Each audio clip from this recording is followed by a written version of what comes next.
É saber que a palavra de Deus. Porque é com você que Deus tem negócio aqui nessa noite. Quem não ama está liberado, pode ir embora. Talvez tenha algo interessante para você na televisão. Até porque quem não ama a palavra gasta tempo é na televisão mesmo. Mas quem ama a palavra tem prazer em ouvir Deus falar. E aí quando eu venho para o livro, o primeiro livro de Reis, e encontro a história do profeta Elias, primeiro você precisa entender o contexto em que viveu este santo homem de Deus.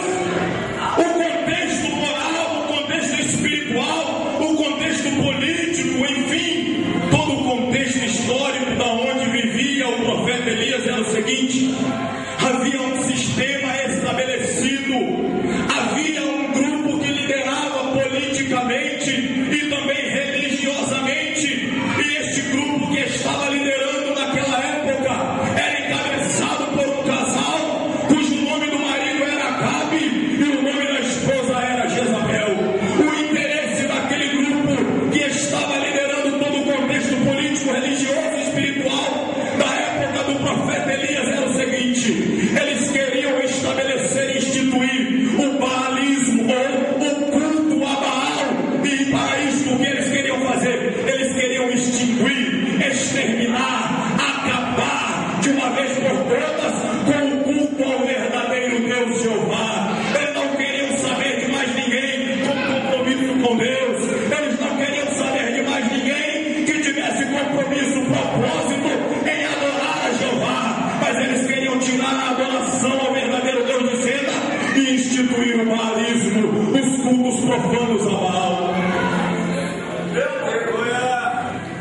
Neste ínterim, Jezabel, ela toma uma atitude. Eu preciso muito da sua atenção nesse começo de mensagem.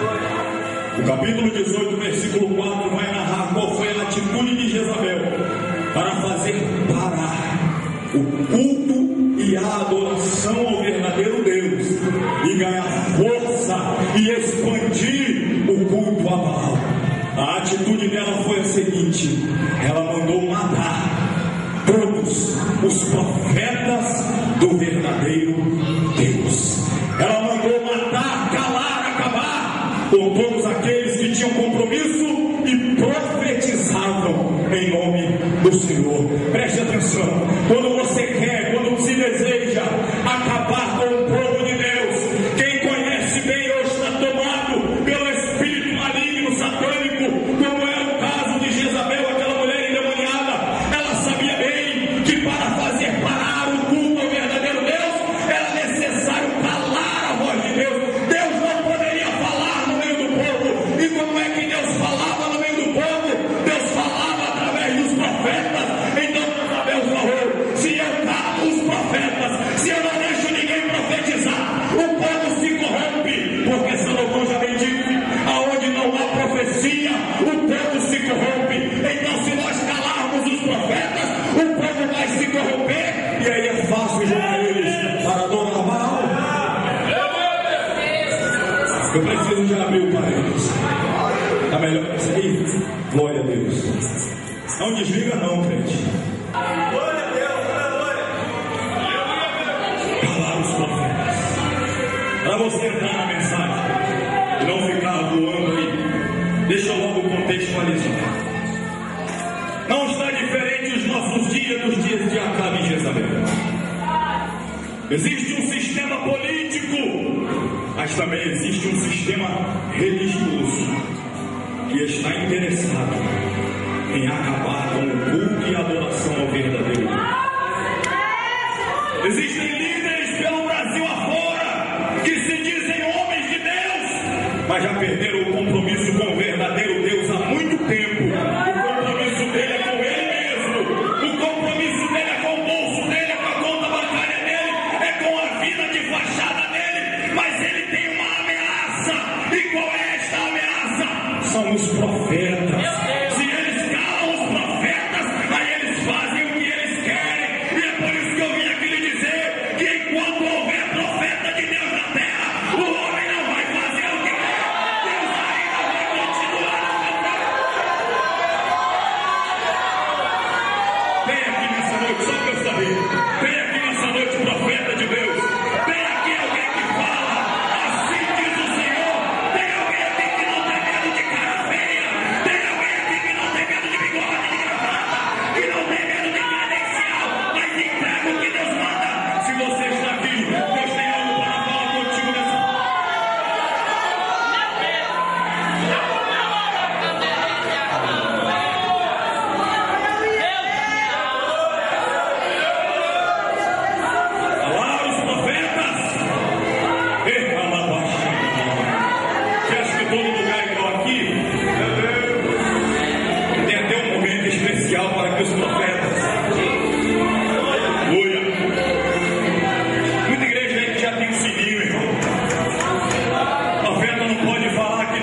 para o centro da adoração.